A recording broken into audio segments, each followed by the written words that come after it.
નમસ્કાર વિદ્યાર્થી મિત્રો, છેલ્લા લેક્ચરમાં આપણે બહુપદીઓ પ્રકરણ 2 સ્વાધ્યાય 2.2 ના બહુપદીના શૂન્યોને લગતા દાખલાઓનો આપણે અભ્યાસ કર્યો. આજે આપણે આપણા ટોપિકને આગળ ધપાવીએ. અત્યાર સુધી આપણે શું કર્યું? એક બહુપદી આપેલી હતી, એ બહુપદીના આપણે શૂન્યો શોધ્યા અને ત્યારબાદ એ શૂન્યો શોધ્યા પછી આપણે તેમના શૂન્યો અને સહગુણકો વચ્ચેનો સંબંધ ચકાસ્યો. હવે સ્વાધ્યાય 2.2 એનો જો પ્રશ્ન નંબર 2 આપણે જોઈશું તો થોડી પ્રક્રિયા ઉલટાઈ છે. જેમ પેલી અવયવીકરણની પ્રક્રિયા અને વિસ્તરણની પ્રક્રિયા બંને એકબીજાથી વિરુદ્ધ જાય છે, તે પ્રમાણે હવેના ટોપિકમાં આપણને બે બીજોના સરવાળા અને ગુણાકાર આપી દીધેલા છે. તેના પરથી આપણે બહુપદી બનાવવાની છે. કોઈ પણ બહુપદીના બે બીજ શૂન્યો અને તે શૂન્યોના સરવાળા અને ગુણાકાર આપી દીધેલા હોય તો તેના ઉપરથી આપણે બહુપદી કેવી રીતે બનાવી શકીએ. એક ઉદાહરણ લઈએ કે એક બહુપદી છે જેના શૂન્યો આપી દેવામાં આવ્યા છે આલ્ફા પ્લસ બીટા, એટલે કે શૂન્યોનો સરવાળો વર્ગમૂળમાં 2 અને બે બીજોનો ગુણાકાર તમને આપી દેવામાં આવ્યો છે 1/3. આ બંને બીજોના સરવાળા અને ગુણાકારનો ઉપયોગ કરી અને બહુપદી શોધો. મિત્રો, તમે અગાઉ ભણી ચૂક્યા છો કે બહુપદી શોધવા માટે એક ચોક્કસ પ્રકારની ફોર્મ્યુલા, સૂત્ર આપી દેવામાં આવ્યું છે. કયું સૂત્ર છે યાદ કરો છો? તમે ભણ્યા છો. કયું સૂત્ર હતું? બહુપદી મેળવવા માટે x² minus alpha plus beta na ગુણ્યા x વત્તા આલ્ફા ઇન્ટુ બીટા. બે બીજોનો સરવાળો અને બે બીજોનો ગુણાકાર આપેલો હોય તેના ઉપરથી બહુપદી મેળવવા માટે, જવાબ પરથી રકમ પર જવા માટે એક ફોર્મ્યુલા આપવામાં આવી છે x² minus x² minus alpha plus beta into x plus alpha into beta. મિત્રો, જોઈ શકો છો, સરળ જ, માત્ર ને માત્ર તમારે શું કરી દેવાનું છે, એમાં કિંમત એપ્લાય કરવાની છે. આલ્ફા પ્લસ બીટા જે જગ્યા પર દેખાય ત્યાં વર્ગમૂળમાં 2 મૂકવાના છે. આલ્ફા ઇન્ટુ બીટા દેખાય ત્યાં તમારે 1/3 મૂકવાના છે. ચાલો કિંમત મૂકીએ. x નો વર્ગ આલ્ફા પ્લસ બીટા કેટલા આપી દેવામાં આવ્યા છે? વર્ગમૂળમાં 2 na ગુણ્યા શું છે આપણી પાસે x વત્તા આલ્ફા ગુણ્યા બીટાની કિંમત કેટલી આપી દેવામાં આવી છે? 1/3. તો મિત્રો, સરળ ભાષામાં જોઈએ તો આપણી આ બહુપદી તો આપણને મળી ગઈ, પરંતુ એનું સાદું રૂપ આપવું પણ એટલું જ અનિવાર્ય છે. અહીંયા છેદમાં 3 છે, આ બંને જગ્યા પર નથી, તો લસા લઈશું. 3 નો x² સાથે પણ ગુણાકાર થશે, 3 નો વર્ગમૂળ 2x સાથે પણ ગુણાકાર થશે.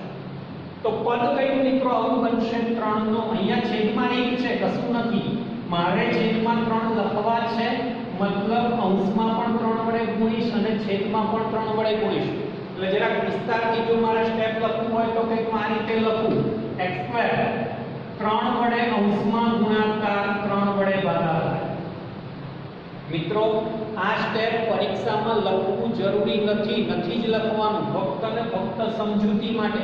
એવા વિદ્યાર્થીઓ જેને એમ થાય કે આ 3 નો ગુણાકાર શા માટે કર્યો એ સમજવા માટે છે.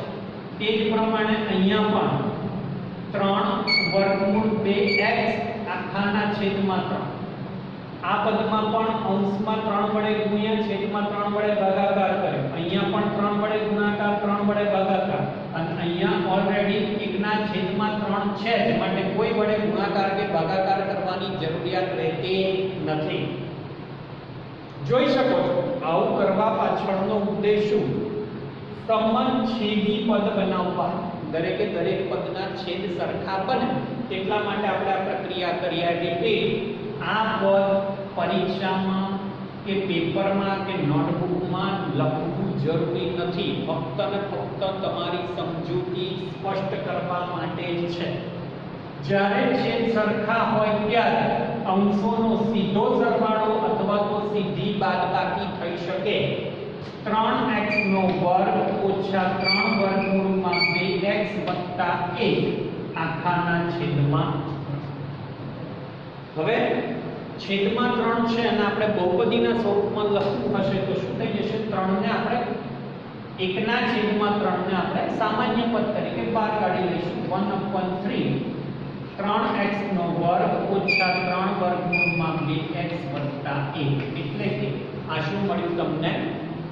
એવી બહુપદી મળી કે જેમના શૂન્યોનો સરવાળો વર્ગમૂળમાં 2 થાય છે અને શૂન્યોનો ગુણાકાર 1 ના છેદમાં વર્ગમૂળમાં 3 થાય છે. તો વિદ્યાર્થી મિત્રો આવા દાખલાઓની પણ ઘરે સતત પ્રેક્ટિસ કરતા રહેજો. સરળ છે, તમે સમજી શકો તેમ છો, માટે વધારે આનો મહાવરો ન કરાવતા. કેટલાક હોમવર્ક માટેના તમને દાખલા અત્યારે અહીંયાથી આપું છું, જે ઘરે ગણજો અને તમારી અલગથી બનાવેલી નોટબુકમાં નોટ ડાઉન અવશ્ય કરજો. શું કરીશું? આલ્ફા પ્લસ બીટા બે બીજોનો સરવાળો 1 ના છેદમાં 3 અને આલ્ફા ઇન્ટુ બીટા બરાબર -1 ના છેદમાં 3 આવા પ્રકારની બહુપદીનું નિર્માણ કરો. આલ્ફા પ્લસ બીટા બરાબર 0 અને આલ્ફા ઇન્ટુ બીટા બરાબર 1 ના છેદમાં 5. શું કરવાનું છે? બહુપદીનું નિર્માણ કરવાનું છે. અને તેવી જ રીતે આલ્ફા પ્લસ બીટા બરાબર 1 અને આલ્ફા ઇન્ટુ બીટા બરાબર -2. 3 દાખલા તમારી નોટબુકમાં એની રકમ નોટ ડાઉન કરી લો અને અલગથી બનાવેલી નોટમાં આ દાખલા અવશ્ય ગણવાના છે. ઓકે વિદ્યાર્થી મિત્રો, નોટ ડાઉન કરી લીધો. હવે આપણે આજે આપણા આગળના ટોપિક ઉપર પ્રસ્થાન કરીશું અને એ છે આપણો સ્વાધ્યાય 2.3 નો પ્રશ્ન. મિત્રો સ્વાધ્યાય 2.3 માં છે શું? અગાઉ તમે ભણી ચૂક્યા છો બહુપદીઓના ભાગાકાર. શું છે મિત્રો? બહુપદીઓના ભાગાકાર. હવે બહુપદીઓના ભાગાકાર વિશે તમે જે અભ્યાસ કર્યો છે થોડીક વસ્તુ યાદ કરાવો. સૌથી પહેલામાં કહ્યું તો બહુપદીના ભાગાકાર વિશેની પ્રક્રિયાને થોડીક આજે ડિટેલમાં સમજવાનો પ્રયત્ન કરીએ. સૌથી પહેલામાં કહ્યું તો સિમ્પલી આપણે જે ભાગાકાર કરતા હોઈએ, ઉદાહરણ તરીકે હું એમ કહું કે 6 નો ભાગાકાર મારે 4 સાથે કરવો છે. શું થશે? 4 એકા 4 કેટલા વધ્યા? આ જે આપણી પ્રોસેસ છે એ પ્રોસેસને આપણે પર્ટિક્યુલર નામ આપીશું. ઉદાહરણ તરીકે જે બહુપદીનો જેનો આપણે ભાગાકાર કર્યો, જેને આપણે ભાગ્યા, તેને ભાજ્ય તરીકે ઓળખીશું, જેને આપણે ભાગવાના છે. શબ્દ બરાબર ધ્યાનથી સમજજો. કયો શબ્દ વાપર્યો? ભાજ્ય. જેના વડે તમે ભાગાકાર કરો એના માટે શબ્દ વપરાય છે ભાજક. ભાજક. જે આપણને પ્રત્યુત્તર મળ્યો એને આપણે શું કહીશું? ભાગફળ. અને ભાગાકાર કરતા છેલ્લે જે બાકી વધે એને આપણે કયા નામે ઓળખીશું? શેષ. મિત્રો આ શબ્દોથી આપણે પહેલેથી પરિચિત છીએ. દરેકને આપણે સાંકેતિક ભાષામાં સમજવાનું છે. સૌથી પહેલામાં પહેલું ભાજ્ય જેનો આપણે ભાગાકાર કરવો છે તે ભાજ્યને આપણે નામ આપીશું p of x. ભાજ્યને કયું નામ આપીશું આપણે? p of x. તે જ રીતે ભાજક જેનો આપણે ભાગાકાર કરવો છે એને નામ આપીશું આપણે g of x. ભાજક તરીકે ઓળખીશું. તે જ પ્રમાણે ભાગફળ અને શેષ. ભાગફળ માટે કોઈ પણ નામ લઈશું. r of x is equal to ભાગફળ અને s of x is equal to શેષ.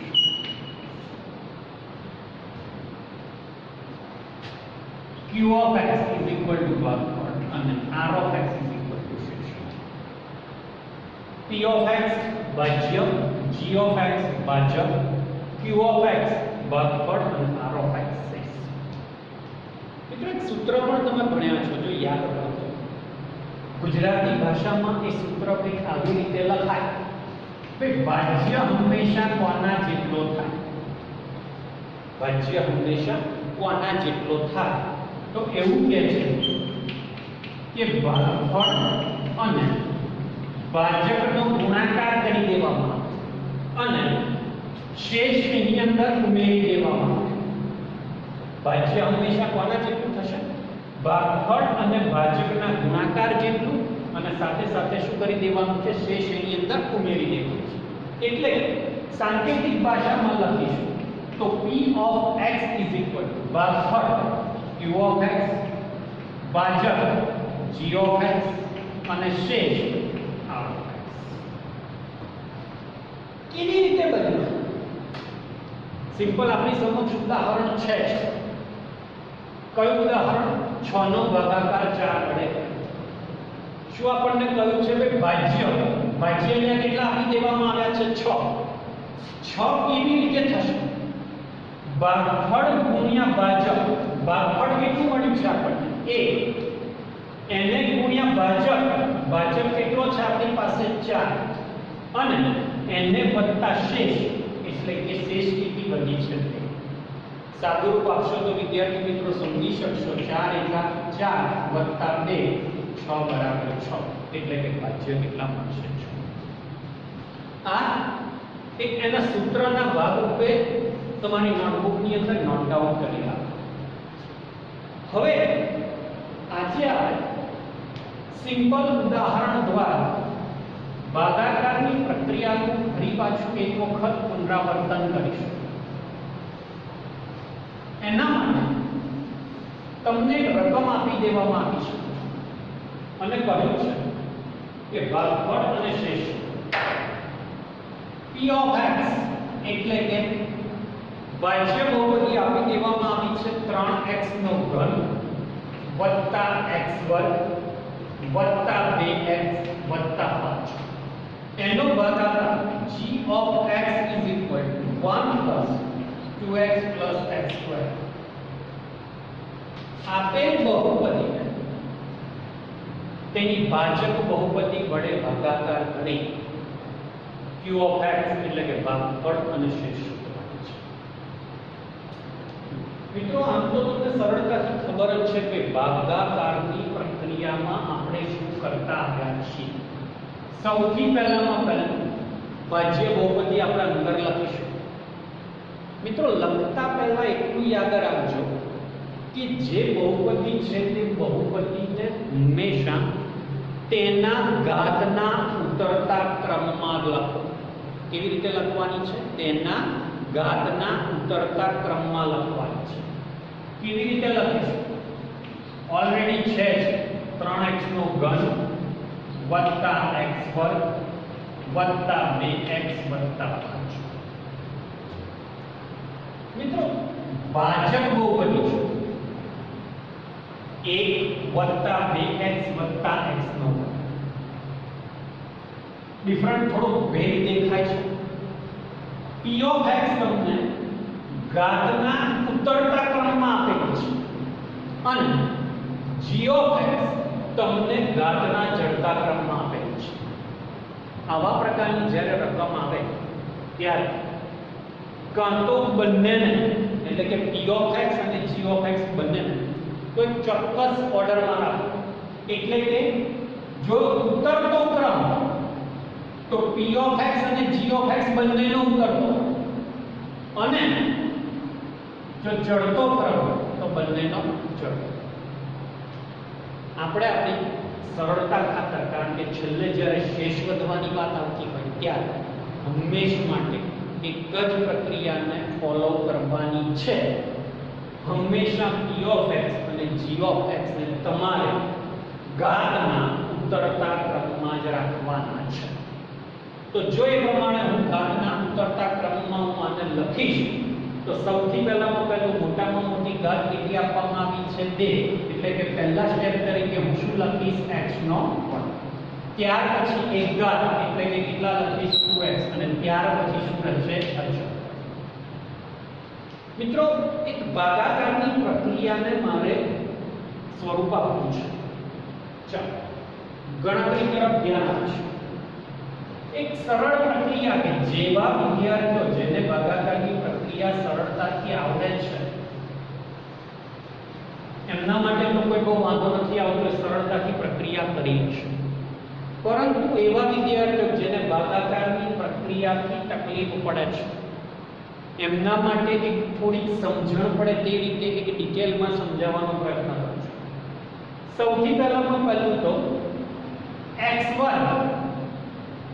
x2 નો કોની સાથે ગુણાકાર કરું તો મને 3x નો ઘન મળે. પ્રશ્ન શું છે મારો? x2 નો કોની સાથે ગુણાકાર કરું તો મને જવાબ 3x નો ઘન મળે.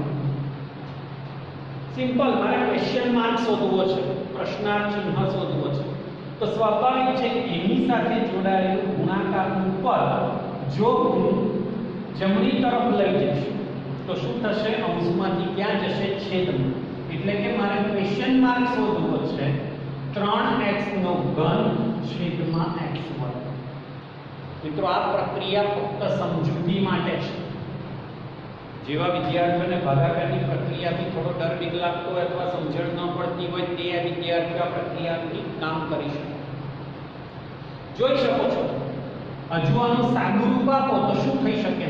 3x નો ઘન એટલે x કેટલી વખત આપવામાં આવ્યા છે? 3 વખત, 1 2 અને 3.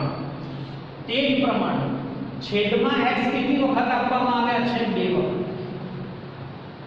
સિમ્પલ, શું કર્યું? x2 નો કોની સાથે ગુણાકાર કરું તો મને 3x નો ઘન મળે. તો કોની સાથે ગુણાકાર એ પદ શોધવા માટે આ બંને પદોનો મેં શું કર્યો? ભાગાકારની પ્રક્રિયા કરી.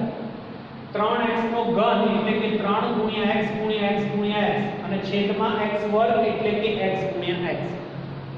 છેદ ગણી x x નો લોપ થઈ ગયો, x x નો લોપ થઈ ગયો. શું બાકી વધે છે? 3x. તો મને મારો પ્રશ્નાર્થ ચિહ્ન મળી ગયો, મને મારા પ્રશ્નનો જવાબ મળી ગયો કે x2 નો કોની સાથે ગુણાકાર કરું તો 3x નો ઘન થાય. મને જવાબ મળ્યો 3x. x2 નો સહગુણક કશો નથી એટલે આપણે એક સમજીશું. સહગુણકનો સહગુણક સાથે ગુણાકાર 3 એકા 3 અને ચલનો ચલ સાથે ગુણાકાર x નો વર્ગ ગુણ્યા x. આધાર સરખો, ગુણાકારનો સંબંધ, ઘાતાંકોનો સરવાળો, 2 + 1 એટલી ઘાત મળી ગઈ. તો મિત્રો આ એક સમજણ છે, ખાલી સમજૂતી છે કે x2 નો કોની સાથે ગુણાકાર કરું તો મને 3x નો ઘન મળે. તો મને જવાબ મળ્યો 3x. મતલબ x2 નો જો 3x સાથે ગુણાકાર કરીશ તો મને જવાબ 3x નો ઘન મળશે. હવે x2 નો 3x સાથે ગુણાકાર કરતા મને 3x નો ઘન મળી ગયો, પરંતુ હજુ આ બંને પદ બાકી છે. 3x નો ગુણાકાર 2x સાથે પણ થશે અને 3x નો ગુણાકાર 1 સાથે પણ થશે. ચાલો 3x નો ગુણાકાર x2 સાથે તો થઈ ગયો. હવે 2x નો ગુણાકાર 3x સાથે કરીશું. 3 * 2 = 6 x ગુણ્યા x x2 બંને પદ ધન છે માટે નિશાની કઈ મળશે મને ધનની. તે જ પ્રમાણે 3x નો હવે મારે કોની સાથે ગુણાકાર કરવો છે 1 સાથે, તો 3x ગુણ્યા 1 જવાબ કેટલો મળશે મને 3x. હવે બંને મળેલી બહુપદીઓની શું કરીશું આપણે બાદબાકી. અને બાદબાકી કરવા માટે આપણને નિયમ યાદ છે. શું કરવાનું છે? દરેક પદની નિશાની બદલી નાખવાની છે. પ્લસ હોય તો માઈનસ અને માઈનસ હોય તો પ્લસ. શું થશે? ધન 3x ઋણ 3x નો શું થઈ જશે વિદ્યાર્થી મિત્રો? લો હવે x2 સહગુણક કેટલો આપી દીધેલો છે 1 -6x2. સૌથી પહેલામાં પહેલું નિશાનીઓ પર ફોકસ કરો. જો બંને નિશાનીઓ જુદી જુદી હોય તો બાદબાકી કરો અને બંને નિશાનીઓ સરખી હોય તો સરવાળો કરો. બંને નિશાનીઓ સરખી તો સરવાળો, બંને નિશાનીઓ જુદી જુદી તો બાદબાકી. અહીંયા બદલેલી નિશાની ધ્યાનમાં લેવી એટલે મેં નિશાની પર રાઉન્ડ કરી દીધું છે કે આ નિશાનીને ધ્યાનમાં લેવાની નથી. 1 પ્લસ 1 માઈનસ બે નિશાની જુદી જુદી બાદબાકી કરીશું. 6x વર્ગમાંથી 1x વર્ગ બાદ થશે તો વિદ્યાર્થી મિત્રો કેટલા મળશે આપણને? 5x. સાથે સાથે એ પણ વસ્તુ યાદ રાખો, જ્યારે સરવાળા કે બાદબાકીની પ્રક્રિયા કરતા હોય તે સમયગાળા દરમિયાન નિશાની હંમેશા મોટા પદની આવે. એટલે કે અહીંયા શું મૂકીશું આપણે? માઈનસ, કારણ કે 6x2 માઈનસ. બે નિશાની જુદી જુદી હોવાથી બાદબાકી કરી. 6x વર્ગમાંથી 1x વર્ગ બાદ થશે તો 5x વર્ગ રહેશે અને મોટા પદની જે નિશાની હશે તે અહીંયા મૂકવામાં આવશે. નેક્સ્ટ અહીંયા એક પ્લસ છે અને એક માઈનસ છે. શું થશે બોલો? સરવાળો થશે કે બાદબાકી? બે નિશાની જુદી જુદી છે માટે કઈ પ્રક્રિયા થશે? અહીંયા પણ બાદબાકીની પ્રક્રિયા. વત્તા 2x ઓછા 3x. 3 માંથી 2 જશે, કેટલા બચશે? 1x. સહગુણક તરીકે 1 આપણે લખતા નથી. બંનેમાંથી મોટું કોણ છે? 3. 3 ની નિશાની કઈ છે? ઋણ. તો અહીંયા કઈ નિશાની મૂકવામાં આવશે? ઋણ. હવે શું બાકી રહ્યું? ઉપરથી ઉતારો 5. ચાલો ફરી પાછા એના એ સ્ટેપ ઉપર જે પહેલા માટે કર્યું તે. હવે પ્રશ્ન પૂછો, x2 નો કોની સાથે ગુણાકાર કરું તો મને જવાબ -5x2 મળે. x2 નો કોની સાથે ગુણાકાર કરું તો મને જવાબ -5x2 મળે. શું થશે? Question mark. -5x વર્ગ છેદમાં શું રહેશે? x વર્ગ નો શું થઈ ગયો વિદ્યાર્થી મિત્રો? લો શું બાકી વધ્યું? -5. મતલબ મને મારો ક્વેશ્ચન માર્ક પ્રશ્નનો જવાબ મળ્યો કેટલો? -5. એટલે કે x2 નો જો હું -5 સાથે ગુણાકાર કરીશ તો મને જવાબ -5x2 મળશે. x2 નો -5 સાથે ગુણાકાર કરતા મને જવાબ -5x2 મળશે. x2 સાથે ગુણાકાર થઈ ગયો. હવે આ બંનેનો ગુણાકાર 2x નો ગુણાકાર -5 સાથે.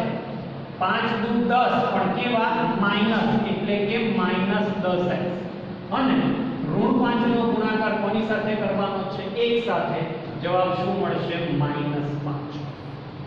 નિશાનીઓની અચૂક કાળજી રાખો. બરાબર ધ્યાનથી. 1 5 ગુણ્યા 5 5 અને પ્લસ માઈનસ શું આવશે? માઈનસ. ચાલો ફરી એક વખત નિશાનીઓ બદલો. ઋણ છે ત્યાં પ્લસ, અહીંયા પણ ઋણ છે ત્યાં પ્લસ, અહીંયા પણ ઋણ છે ત્યાં પણ શું થશે? પ્લસ. -5x2 + 5x2 શું થઈ જશે વિદ્યાર્થી મિત્રો? લો પાછી બેની પ્રક્રિયા યાદ કરો. બે નિશાની જુદી જુદી. આઈ રિપીટ, બદલેલી નિશાની ધ્યાનમાં લેવાની છે. જે પહેલા હતી એ નિશાનીને ભૂલી જવાની છે અને ઇગ્નોર કરવાની છે. બે નિશાનીઓ જુદી જુદી. સરવાળો થશે કે બાદબાકી? બાદબાકી. ઓકે. 10 માંથી 1 જશે. કેટલા વિદ્યાર્થી મિત્રો બાકી બચશે? 9x. 1 માં 10 માં મોટું કોણ? 10. 10 ની આગળની નિશાની કઈ? પ્લસ. તો જવાબની આગળ શું લખાશે? પ્લસ. ચાલો બે નિશાની સરખી, અહીંયા પણ પ્લસ છે, અહીંયા પણ પ્લસ છે, બંને નિશાની સરખી, સરવાળો થશે કે બાદબાકી? સરવાળો. તો 5 + 5 કેટલા થશે? 10. છે ને મિત્રો? શું શોધવાનું હતું? ભાગફળ અને શેષ. ભાગફળ શું નામ આપ્યું હતું આપણે? q of x. કેટલું મળ્યું આપણને? 3x - 5. અને શેષ r of x કેટલી મળી? 9x + તો વિદ્યાર્થી મિત્રો, તમે સરળતાથી આ પદ્ધતિ અનુસાર જો આને ફોલો કરશો તો સરસ રીતે તમે દાખલો ગણી શકશો. આનો પણ એક દાખલો તમને હોમવર્કમાં આપું છું, જે તમે તમારી નોટબુકની અંદર નોટ ડાઉન કરી લો અને નોટમાં ગણવાનો પ્રયત્ન કરશો. રકમ આપવામાં આવી છે p of x. p of x બરાબર 3x નો વર્ગ માઈનસ x નો ઘન માઈનસ 3x વત્તા 5 નો ભાગાકાર. g of x બરાબર x માઈનસ 1 માઈનસ x² વડે ભાગાકાર કરવાનો છે. હમણાં પણ તમને વિદ્યાર્થી મિત્રો સમજાવવામાં આવ્યું કે આપેલ બહુપદીનો જ્યારે પણ ભાગાકારની ક્રિયા કરતા હોય ત્યારે હંમેશા બહુપદીને ઉતરતા ક્રમમાં ગોઠવો. ચાહે p of x અને ભાજક બહુપદી g of x ને પણ સૌથી મોટી ઘાત વાળું પદ પહેલા, એટલે કે 3 ઘાત, પછી 2 ઘાત, પછી 1 ઘાત અને અચળ પદ. તે જ પ્રમાણે ભાજક બહુપદીમાં પણ પહેલા 2 ઘાત, પછી 1 ઘાત અને પછી અચળ. જે નિશાનીઓ છે એમની એમ રહેવા દેવી. તો વિદ્યાર્થી મિત્રો, આ દાખલાને નોટબુકની અંદર નોટ ડાઉન કરી લો રકમને અને તમારી નોટબુકની અંદર ગણજો અને સાથે સાથે બીજા કેટલાય ઉદાહરણના દાખલાઓ છે તે પણ ગણવાનો પ્રયત્ન કરતા રહેજો. Thank you.